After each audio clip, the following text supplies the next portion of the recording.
Here I am at my local Harris Teeter, starting in the produce section. I always start my list with produce and my shopping with produce because it is always to the right or left of me in the front of the store.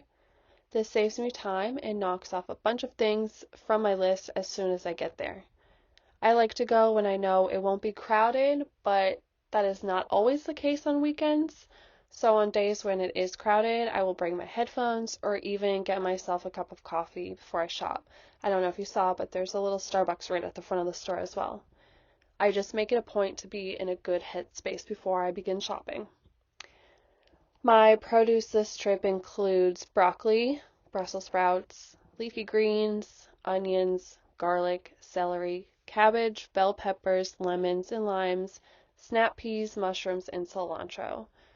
I also picked up some oranges because they looked beautiful and they were on sale. I do see a fresh salsa that is also on my list, but I'm looking for one in the chip aisle. But if they don't end up having it, I will circle back at the end. Then I go into my canned section, and in this section I will pick up chickpeas, canned tomatoes, which is one of the things from my staples list, canned coconut milk to go with the cabbage I bought so I can try out a new recipe.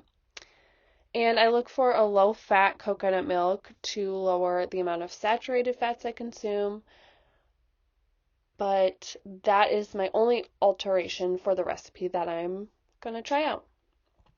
The next aisle I tackle is the snack aisle, everyone's favorite aisle, right? For this aisle, I already know the brands I love and trust, which can eliminate any mindless time spent in this aisle. I get the Siesta chips because they are made with avocado oil, which is a healthy alternative to some other brands. And I love dark chocolate, and so does my partner, so I make sure to stock up on that. We prefer dark chocolate, which is great because it has more antioxidants and fat than when compared to milk chocolate or white chocolate. So it has more antioxidants and less fat. I also grabbed some of these Dove chocolates, which are good to pack for our lunches. Just good, quick treat on the go. Then I move on to my granola and cereals. It is important to spend some time in this aisle if you don't know what you already want or the brands that you love and trust. Read the ingredients and try to pick something with less added sugars and ones made with maybe a healthy oil. And lastly, and this goes for every trip, I end with my dairy and meats.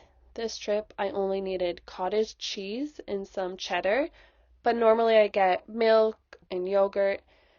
And then I head back to get meat, which worked out for this trip because they didn't have the jar salsa I wanted, so I was able to pop back over to the produce section and grab the one I saw there first. And for meats, I got ground and lean turkey and some frozen mahi-mahi. With this food, I plan to make some veggie fajitas and rice, meatballs with rice and broccoli, that coconut cabbage, veggie and chickpea stew recipe I was going to try. I saw it while Googling cabbage recipes because I love me some cabbage. We will also have mahi-mahi tacos with some of that pineapple mango salsa I got, fresh cilantro, and a homemade pizza with leftover meatballs and vegetables on Sunday. I like to keep those pre-made cauliflower crusts, or the Whole Foods has a whole wheat crust that are really good, so I like to keep those in my house. And for breakfast, I like to have avocado toast, eggs and toast, a smoothie, oatmeal, yogurt, and granola. There are always a lot of good options for breakfast in my home. I also always like to keep the fixings for a salad. Lots of dark leafy greens, veggies, and beans to add. Putting fresh citrus on the leafy greens will help you absorb that iron. And cutting up all the veggies before, right after you go shopping, can help you eliminate spending that time during the week. So with those cut up veggies, I will add them to either my salads. I like to use them for dipping. And this is actually a tip I got from one of y'all to put ranch powder in the cottage cheese, and then I'll dip my veggies in there, and it is just such a treat.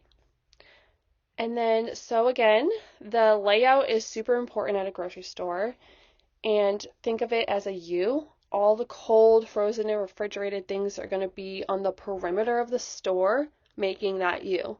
And all the aisles inside that U are the canned goods and groceries that won't spoil. Knowing this layout can help you avoid aisles you don't need to go down and put you, the shopper, back in control. Well, I hope that this helps you navigate your way around the store a bit better, and next time I'll show you how I used up all of these groceries throughout my week. Thank you so much.